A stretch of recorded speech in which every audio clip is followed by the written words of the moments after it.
A sala de estar vibrava com o riso imposto e o falatório habitual dos meus parentes, mas meu coração batia forte no peito. A voz do meu pai cortou o barulho como um chicote. Sônia, levante-se, ele esclareceu. Todos os olhares se voltaram para mim. Meu rosto queimava, enquanto eu me levantava relutante, sem saber o que tinha feito dessa vez. Meus pais nunca precisaram de muito motivo para me tornarem o bode expiatório. Minha brincadeira inofensiva, anunciando um falso cheque de herança durante o jantar, foi o gatilho perfeito. Você achou isso engraçado, meu pai? Seu rosto vermelho de raiva. Envergonhando a gente assim na frente de toda a família? Foi só uma piada. Gaguejei, minha voz tremenda. Eu não quis. Você não quis. A voz da minha mãe era afiada, cortando-me como uma lâmina. Você acha que essa família é uma piada, Sônia? Antes que eu pudesse responder, meu pai pegou um pedaço de corda no canto. Meu estômago revirou quando ele veio em minha direção. Sente-se, ele falou apontando para uma cadeira no meio da sala. Humilhada, afundei na cadeira enquanto ele amarrava meus pulsos com força. A corda mordia minha pele e eu lutava para segurar as lágrimas. Risos e murmúrios ecoavam entre os parentes. Meu irmão mais novo, Léo, encostado na parede com os braços cruzados, exibia um sorriso sarcástico. Isto, meu pai anunciou, apontando para mim, é o que acontece quando você desrespeita esta família. A humilhação era insuportável. Mordi o laboratório, recusando-me a chorar na frente deles. As vozes dos meus pais viraram um ruído de fundo enquanto continuavam a me repreender. Eu queria que o chão me engolisse. Então, a porta se abriu com um estrondo, o som agudo silenciando a sala. Na entrada estava um homem que eu não via há anos, meu tio Ricardo, vestido com um terno impecável. Ele parecia não pertencer ao caos daquela casa. Seu olhar penetrante varreu a cena, demorando-se em mim e nas cordas ao redor dos meus pulsos. Que diabos está acontecendo aqui? Ele é perigoso. Sua voz é baixa e perigosa. Meu pai endireitou o corpo, hesitando pela primeira vez. Ricardo, isso não é da sua conta. Ricardo entrou na sala, presença sua imponente. É agora. A tensão na sala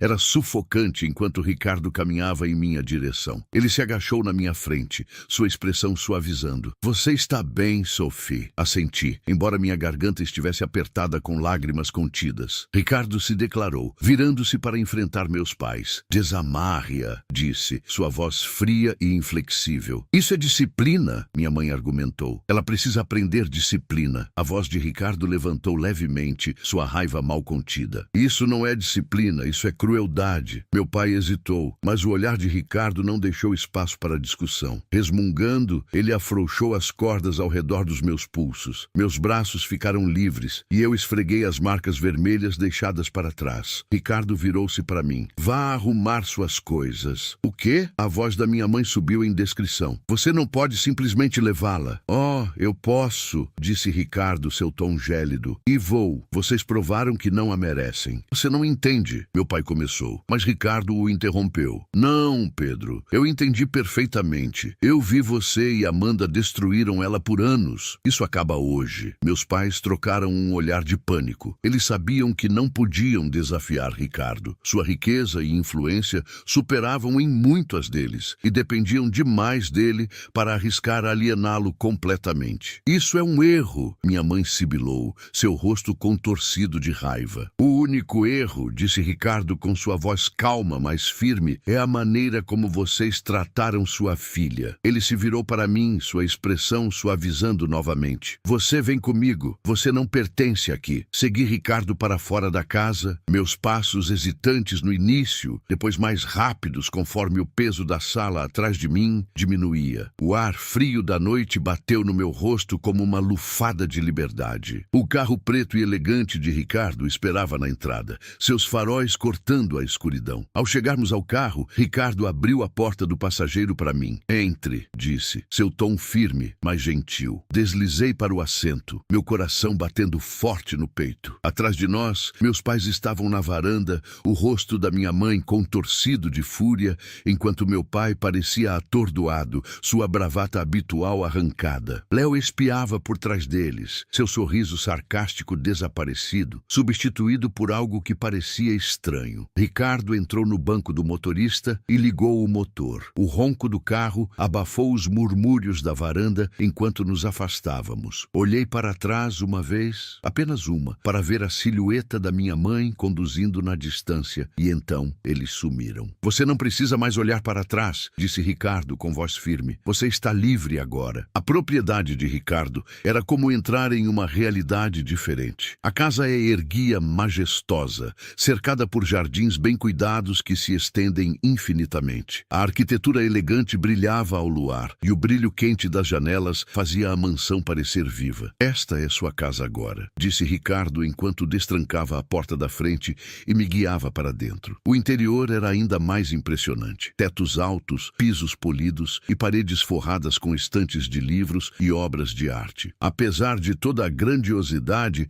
a casa não parecia fria ou imponente, parecia seguro. Venha, disse Ricardo, gesticulando para que eu o seguisse escada acima. Ele me levou a um quarto de hóspedes espaçoso, com uma cama macia, uma escrivaninha perto da janela e uma vista dos jardins abaixo. Tome seu tempo para instalar, ele disse. Conversaremos pela manhã. Quando ele saiu, senti-me na beirada da cama, sobrecarregada. Os acontecimentos da noite se repetiram na minha mente. A humilhação, a raiva. E então, Ricardo entrou como um escudo que eu nunca soube que tinha. Pela primeira vez em anos, senti uma centelha de esperança. O sol da manhã inundou o quarto pelas janelas, banhando-o em uma luz dourada. Por um momento, esqueci onde estava. Então, as memórias da noite anterior saíram correndo. Encontrei Ricardo na sala de jantar, sentado a uma longa mesa posta para o café da manhã. Ele olhou para cima quando entrei, um sorriso caloroso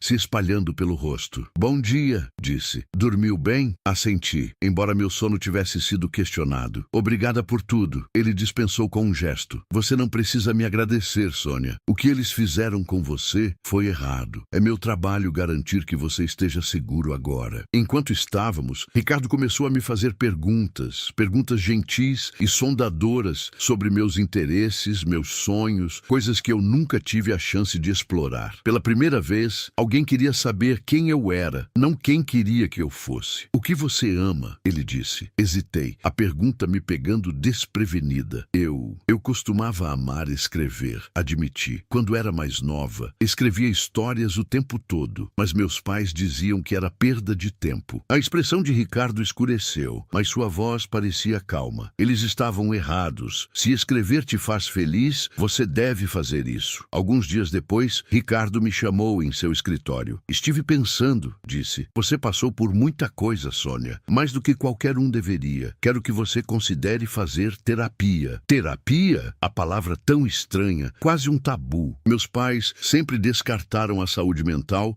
como uma indulgência para os fracos. Mas o tom de Ricardo não era desdenhoso. Era carinhoso, encorajador. Sei que é muito para pensar, ele continuou, mas pode ajudar. Você não precisa carregar isso sozinho. Hesitei, mas algo em sua voz me tranquilizou. Tudo bem, disse finalmente. Você pode tentar. Ricardo marcou para que eu visse a doutora Maria Carter, uma terapeuta em quem ele confiava. Seu consultório era acolhedor e convidativo, um contraste gritante com os espaços estéreis e intimidadores que eu imaginava que a terapia seria. Na nossa primeira sessão, ela me deixou falar no meu próprio ritmo, seu jeito gentil, me deixando à vontade. Sempre senti que não era suficiente, admiti. Minha voz um pouco acima de um sussurro. Não importava o que eu fiz. Nunca foi bom o suficiente para eles. Uma doutora Carter concordou, sua expressão gentil, mas séria. Esse é um fardo pesado para carregar, mas não é seu para suportar, Sônia. O tratamento que eles te deram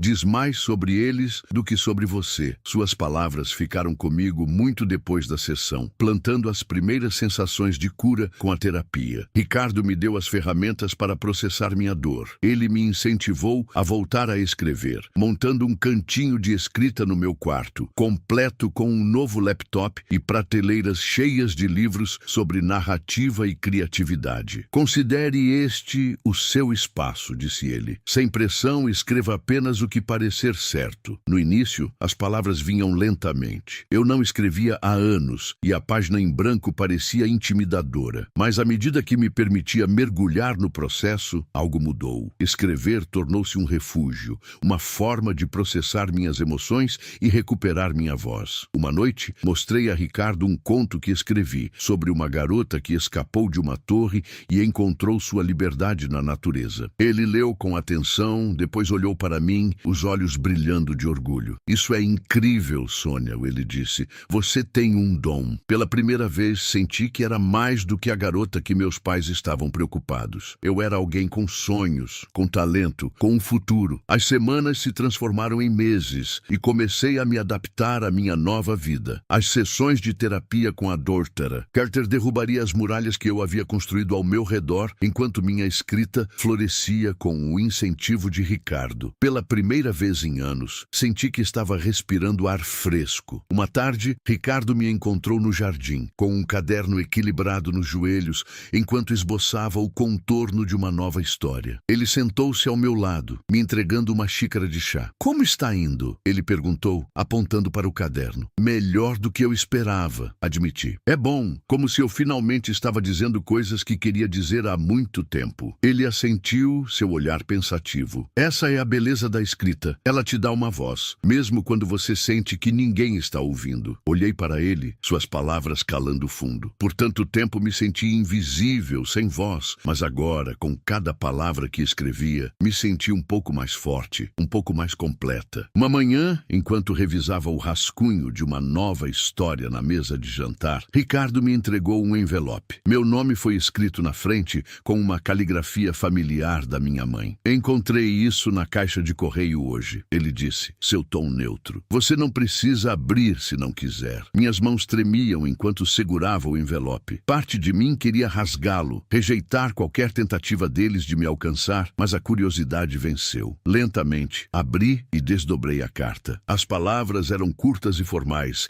desprovidas de calor. Minha mãe escreveu sobre como a família estava preocupada com minha decisão de partir e como esperavam que eu reconsiderasse. Não houve pedido de desculpas, nenhum reconhecimento da dor que causaram, apenas críticas veladas e uma tentativa de me fazer sentir culpa por voltar. Entreguei a carta a Ricardo, minha garganta apertando. Ele leu em silêncio, sua expressão indecifrável. Você não deve nada a eles, ele disse finalmente com sua voz firme. Lembre-se disso. Assenti, mas a carta encontrou na minha mente por dias. Não eram apenas as palavras deles, era a percepção de que ainda tinha um certo controle sobre mim, mesmo à distância. Na sessão de terapia seguinte, mencionei a carta. Uma doutora Carter ouviu atentamente enquanto eu contava meus sentimentos de culpa e raiva, as emoções conflitantes que não me deixavam em paz. É natural sentir isso, ela disse. Eles eram seus pais. Você queria o amor deles, a aprovação deles. Esse desejo não desaparece só porque você sabe que eles te machucaram. Suas palavras tocaram uma corda sensível. Percebi que parte de mim ainda ansiava pela validação deles, mesmo sabendo que nunca viria. Deixar ir essa esperança foi uma das coisas mais difíceis que já fiz, mas também foi libertador. Ao final da sessão, me senti mais leve. Eu não espero da aprovação deles, não preciso de nada deles. O que importava era a vida que eu estava construindo para mim mesma. Com o passar das semanas, despejei minhas emoções na escrita. Ricardo, sempre um mentor apoiador, encorajo-me a enviar um dos meus contos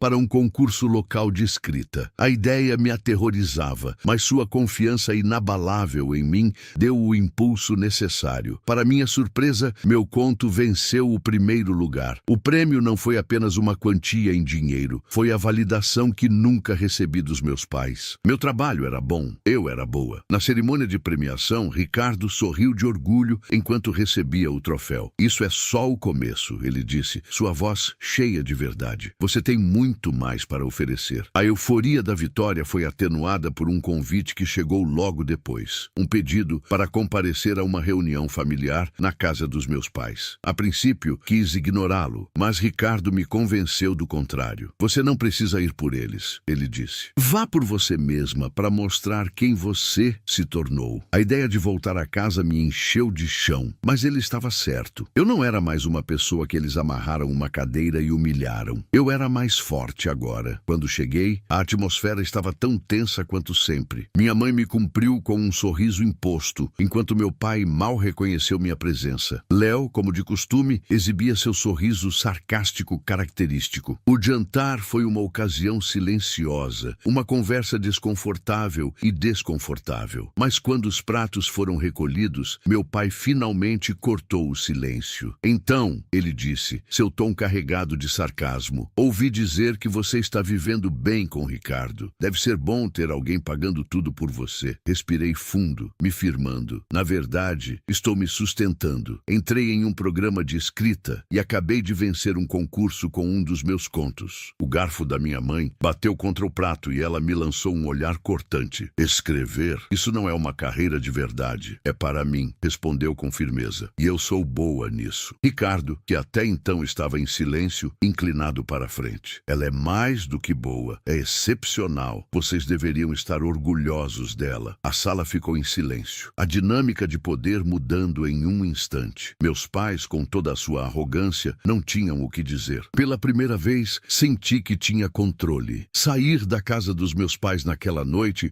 foi como me livrar de um fardo pesado. O ar lá fora estava fresco e frio. Um contraste gritante com a tensão sufocante dentro de casa. Ricardo caminhou ao meu lado, sua mão relacionada brevemente no meu ombro, como se para mim lembrar que eu não estava sozinho. Você leu bem com isso, ele disse enquanto entrávamos no carro. Obrigada, respondi, minha voz mais baixa do que esperava. A verdade era que eu não tinha certeza de como me sentia. Confrontá-los foi empoderador, mas também deixou um vazio no meu peito, uma lembrança do que nunca poderia ser. Eles não venceram, acrescentou Ricardo enquanto ligava o motor. Lembre-se disso. Assenti, observando a casa diminuir no retrovisor. Pela primeira vez, senti que poderia realmente deixá-los para trás. O confronto com meus pais acendeu uma chama em mim. Por anos, deixei as vozes deles abafarem a minha, mas agora eu estava determinado a falar mais alto do que nunca. Mergulhei na escrita, usando o dor e o triunfo da minha jornada como inspiração. Ricardo notou meu foco crescente e sugeriu que eu tentasse algo maior, um romance. É hora, Sônia, ele disse uma noite enquanto estávamos na biblioteca. Você provou que pode contar uma história. Agora conte a sua história. A ideia me aterrorizava. Um romance parecia monumental, quase impossível, mas a confiança de Ricardo em mim era contagiante. Logo, comecei a esboçar ideias. A história seria profundamente pessoal, uma narrativa ficcionalizada sobre minha fuga das correntes da minha família e a descoberta da minha identidade. Escrever o romance foi ao mesmo tempo estimulante e exaustivo. Passei horas na minha escrivaninha, entrelaçando fragmentos de memórias e emoções em uma narrativa coesa. Alguns dias, as palavras fluíam facilmente. Outros,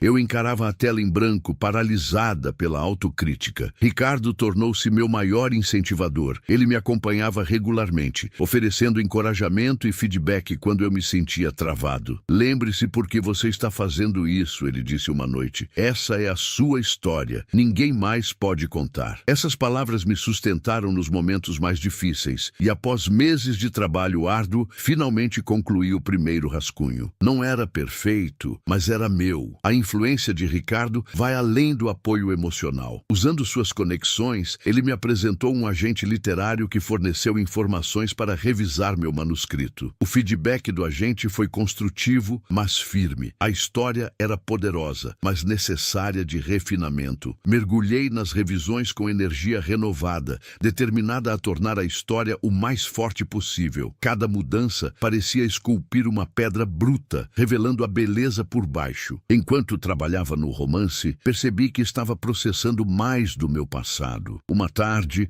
durante a terapia, compartilhei um momento crucial da minha infância quando tentei me defender, apenas para ser silenciado pelos meus pais. Eles me fizeram sentir que estava errado só por tentar, disse minha voz falhando. Uma doutora Carter concordou, pensativo. E ainda assim, você está aqui agora. Você tentou naquela época e está tentando agora. Essa resiliência é o que você trouxe até este ponto. Suas palavras ressoaram profundamente. Eu não estava apenas escrevendo uma história, estava retomando minha voz, minha agência, minha vida. Após meses de revisões, enviei o manuscrito final para meu agente. O período de espera foi agonizante, mas Ricardo me lembrou de confiar no processo. Você já fez a parte mais difícil, disse ele. Agora deixe a história, encontre seu lugar. Quando a ligação finalmente chegou, mal pude acreditar. Uma grande editora queria publicar meu romance. Senti uma onda de emoções, alegria, incredulidade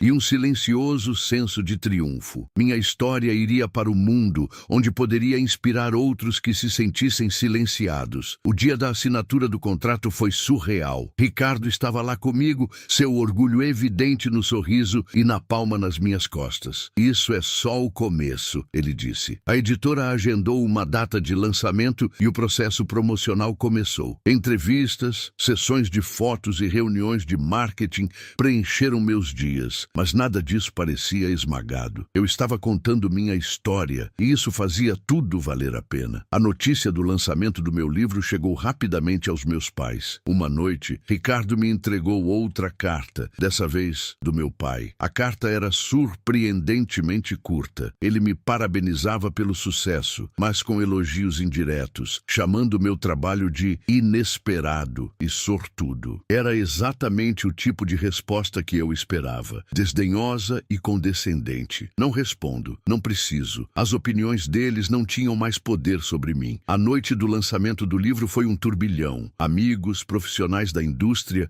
e até fãs do meu trabalho lotaram o local. Ricardo ficou ao meu lado o tempo todo, seu apoio inabalável. Durante meu discurso, senti uma onda de emoção ao falar para a multidão. Este livro é um testemunho do poder da resiliência, disse, de encontrar sua voz mesmo quando outros tentam silenciá-la, e das pessoas que acreditam em você quando você não consegue acreditar em si mesma. Quando o livro chegou às prateleiras, a resposta foi avassaladora. Leitores entraram em contato para compartilhar como a história os tocou, como viam pedaços de si mesmos na minha jornada. Cada mensagem parecia uma vitória, não só para mim, mas para todos que já se sentiram invisíveis. Conforme meu livro subia nas listas de mais vendidos, fui colocado em um holofote que nunca esperei. Veículos de mídia pediam entrevistas e convites para falar em eventos chegavam aos montes. No início, a atenção era avassaladora, mas Ricardo me ajudou a navegar com sua calma característica. Você está aqui porque mereceu, ele me lembrou uma noite antes de uma entrevista ao vivo. Não deixe ninguém fazer você sentir o contrário. Essas palavras se tornaram minha âncora enquanto enfrentava perguntas sobre minha criação, minha jornada e a mensagem por trás do livro. Fui honesto, embora escolhesse minhas palavras com cuidado, nunca nomeando meus pais diretamente. Não se tratava de expô-los, tratava-se de contar minha história. Quanto mais eu conheço,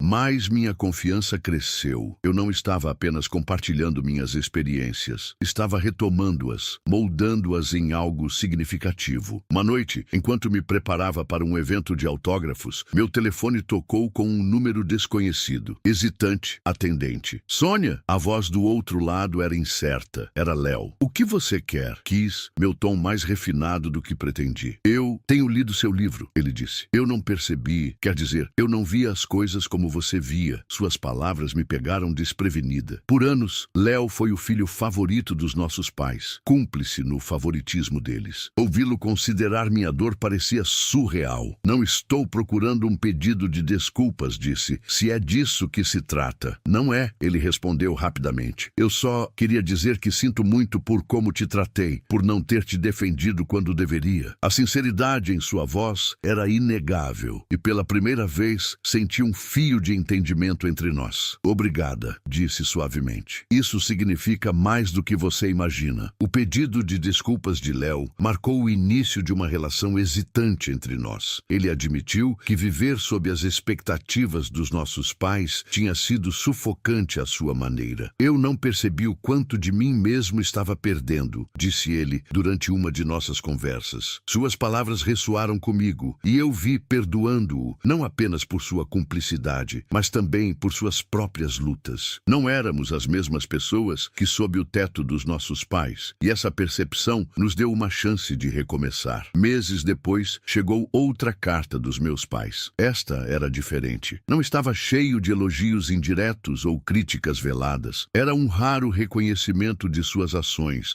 escrito com uma caligrafia trêmula e incerta. Não percebemos o quanto você machuca, escreveu minha mãe. Achávamos que estávamos fazendo o melhor, mas agora vemos como estávamos errados. A carta despertou uma mistura complexa de emoções, raiva, tristeza e um leve brilho de esperança. Não era um pedido de desculpas perfeito, mas era algo. Quando mostrei uma carta para Ricardo, ele estudou por um longo momento antes de falar. Cabe a você decidir se responder, ele disse. Mas lembre-se, perdoar não significa esquecer, significa se libertar do poder deles. Escolhi, não respondeu, não porque os odiava, mas porque não precisei de mais nada deles. O reconhecimento deles, por mais imperfeito que fosse, era suficiente. Eu havia seguido em frente e não voltaria atrás. Na terapia, a doutora Carter me ajudou a desempacotar a carta e as emoções que ela trouxe. O fechamento não é algo que eles podem te dar, disse ela. É algo que você dá a si mesma. Suas palavras ficaram comigo e, com o tempo, senti o peso do meu passado se dissipar. Eu não era definido pelo tratamento dos meus pais. Foi definida pela vida que construí apesar disso. No dia do lançamento do meu segundo livro, uma continuação das minhas memórias, focada em cura e crescimento, refletindo sobre o quanto havia progredido. Ricardo estava ao meu lado no evento de lançamento, seu orgulho evidente. Este é o seu legado, disse ele, não a dor que eles te deram. Suas palavras trouxeram lágrimas aos meus olhos. Ele tinha sido minha rocha, meu guia, meu maior apoiador. Sem ele, eu não teria encontrado a força para me reconstruir. Naquela noite, enquanto autografava livros e cumprimentava os leitores, senti uma profunda gratidão, não apenas por Ricardo, mas por mim mesma, pela coragem que tive para continuar. Anos depois, voltei à propriedade de Ricardo, o lugar que se tornou meu santuário. Os jardins eram tão belos como sempre, a casa ainda cheia de calor e amor. Ricardo e eu nos sentamos no terraço, tomando chá enquanto o sol se punha no horizonte. Você construiu algo incrível, ele disse, sua voz cheia de um orgulho tranquilo. Você transformou sua dor em algo que ajuda os outros. Sinto muito. Meu coração cheio. Não poderia ter feito isso sem você. Ricardo balançou a cabeça. Você fez isso, Sônia. Eu só te dei o espaço para se encontrar. Enquanto as estrelas começavam a aparecer no céu, senti uma profunda sensação de paz. Minha jornada foi longa e dolorosa, mas me trouxe a este momento um momento de liberdade, amor e autoaceitação. Ricardo se tornou mais do que um tio. Ele era o pai que sempre desejai. Juntos, construímos um novo tipo de família, baseado no amor, respeito e apoio mútuo.